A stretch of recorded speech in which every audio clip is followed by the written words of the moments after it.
Hi, I'm Jason Gorber for ThatShelf.com, and we're here to look at Phil Collins's Face Value. Big shelf.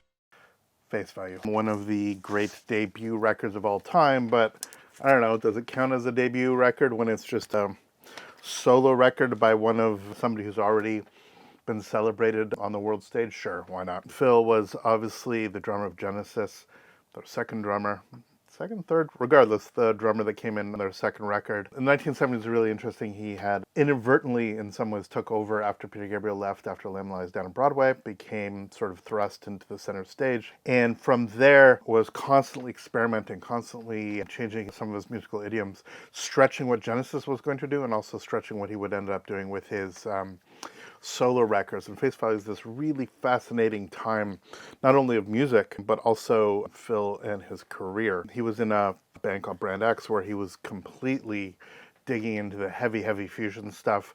With Genesis, obviously the sort of proggy stuff was moving slightly into more pop stuff, but finding that balance, still having extended elements that sort of went all over the place. And then came this guy. And there's the back of his head. Yep, there we are. We get to the different versions in a sec, but we're here really to celebrate this one, which is the 45 RPM 75th anniversary release. Spoiler, it's amazing. But yeah, let's talk about what this record does. First of all, it starts with In the Air Tonight, the definitive air band song of all time. I mean, I could just do...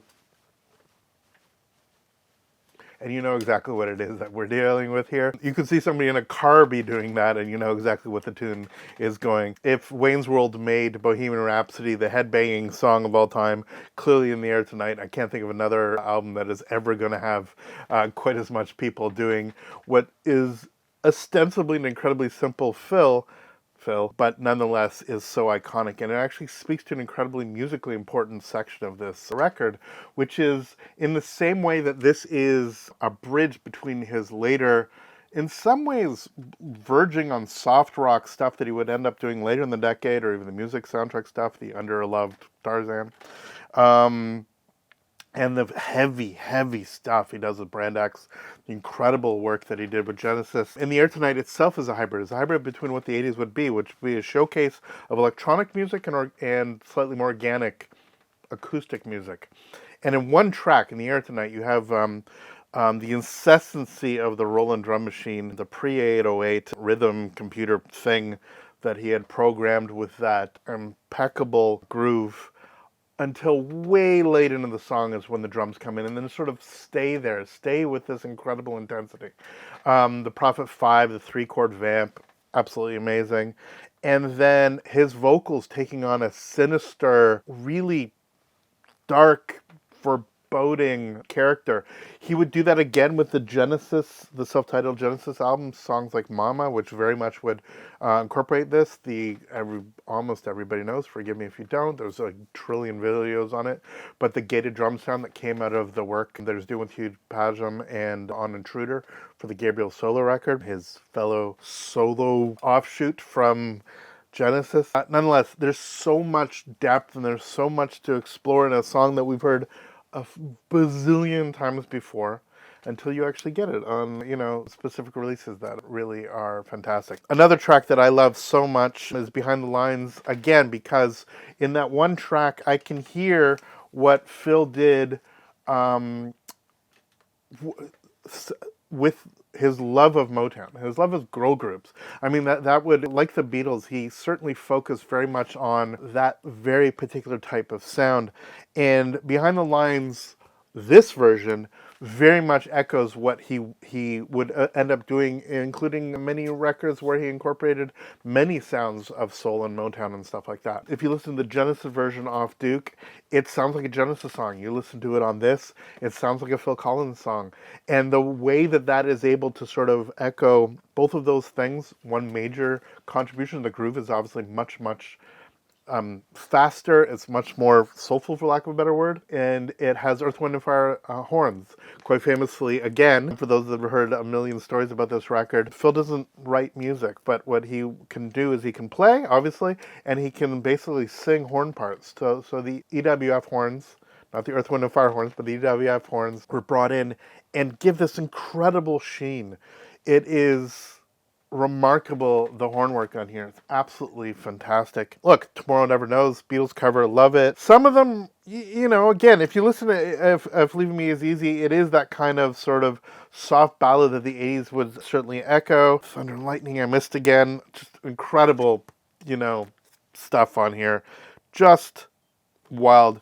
And then a huge shout out to The Roof Is Leaking, which is this. It reminds in the best way of Captain Fantastic. It is the kind of big, bold, cinematic stuff that, frankly, he didn't do as much moving forward. It very much echoes some of the sort of extensive vamps that Genesis would end up doing. But The Roof of Leaking is such a wild ride. It's such a wild cinematic ride that I think it's absolutely deserving. I mean, the album's a masterpiece. What are you going to do? What I'm going to tell you to listen to face value? Who am I to do so? Anyway, let's talk about this thing on disc. So, one of these, this one, is my first pressing. This is the first US pressing. And, it's great. You put it on, there's not so much surface noise on it. And it's funny, I've had this album since I was a kid, basically. And the better my equipment gets, the better this album actually sounded. And I always thought that this was about as great as it was going to get. They did this one, which is kind of interesting. So you can see old fill, new fill. So the old fill one, even the back is different. The old fill one actually has their digital remastering, blah, blah, blah. The back is black writing instead of white writing. The inside is basically the same. And the remaster is decent. It certainly, you do stuff like this so it sounds better on Spotify. It's one of those. Certainly punchier, not my preferred. I mean, I prefer the first to this. And then because a friend lent it to me and then I ended up spending a fortune buying it, I thought this was going to be my definitive one. This is the Simply Vinyl limited edition. Comes in, yield Simply Vinyl nonsense with the hologram and all that. The record itself is quite beautiful. And this was, again, a very limited edition audiophile version pressed on really beautiful vinyl. Sounds super quiet, super punchy.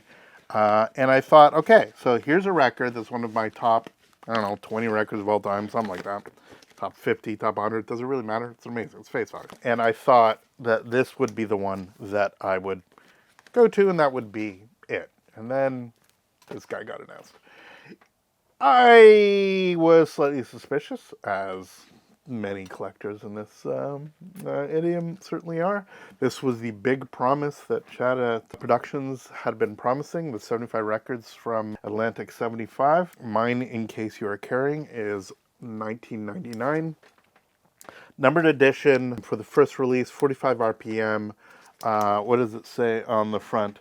75 historic titles handpicked and supervised by Analog Productions CEO Chad Kasem, well known to YouTube viewers. Mastered from the original analog tapes or best available source, depending what it is, and then cut at 45 RPM and pressed on 180 gram heavyweight vinyl. So the entire series, they're doing the best versions that they can, and it doesn't always work. And we're over-promised all the time on this stuff. And yet, when I put this guy on, it's unbelievably good. It crushes the digital one. Not because it's digital, just because this was going for a different mode.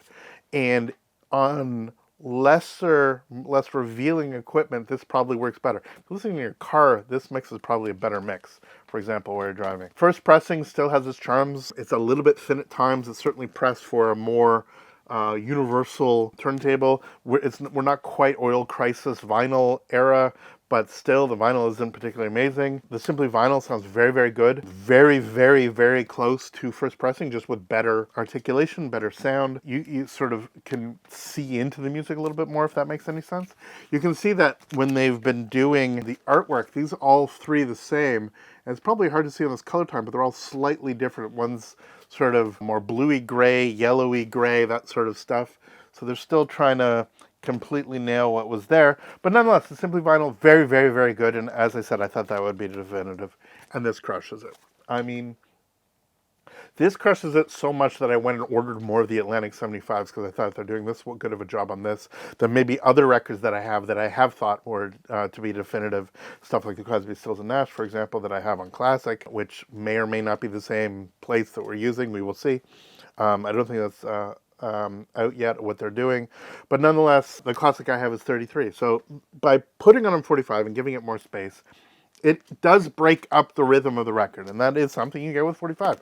It's as simple as that. And again, if what I want to hear is the record in its sort of original guise, I got versions to do that.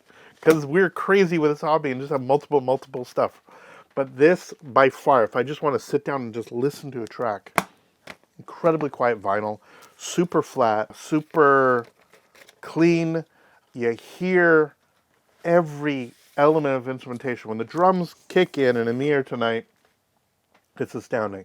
And the record itself came, and yeah, it's been through my degrader, but it was spotless. No fingerprints, no nonsense. No, I mean, this looks better and behaves better than many of the UHQRs that I'm getting from Analog Productions. This is, if this would have been in a $200 box, I would have bought it and been as happy with this record. Sure, it's not on clear vinyl or clarity vinyl. It just sounds so damn good in a way that it's weird that we're shocked these days that the stuff that we're actually paying a premium for actually delivers. And this is one that delivers. This is a must-have version if you like this record. It's as simple as that.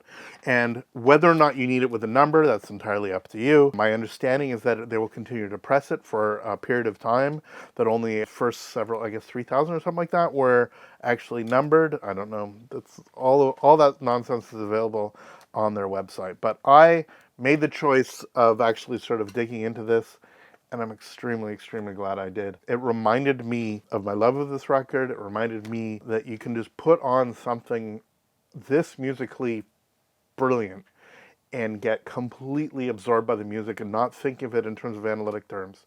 But still, if you actually take sort of a breath and sit back and like, my God, this sounds amazing. This is 100% something well worth picking up. Face value for Phil Collins. What for me is the definitive version Atlantic 75. For me, on my system, with what my preferences are, this has all of the elements. The electronic stuff sounds completely integrated. The sound of the drums, the gated, the production, the vocals, all of it just sounds remarkable. And I can't recommend it high enough. For thatshelf.com, I'm Jason Gorber. Please let us know in the comments what you think of this little record. Thank you so much for watching and supporting this channel. It really means a lot. Subscribe, like us, follow us on social media, go to our website and all that stuff, and we will see you next video. All the best.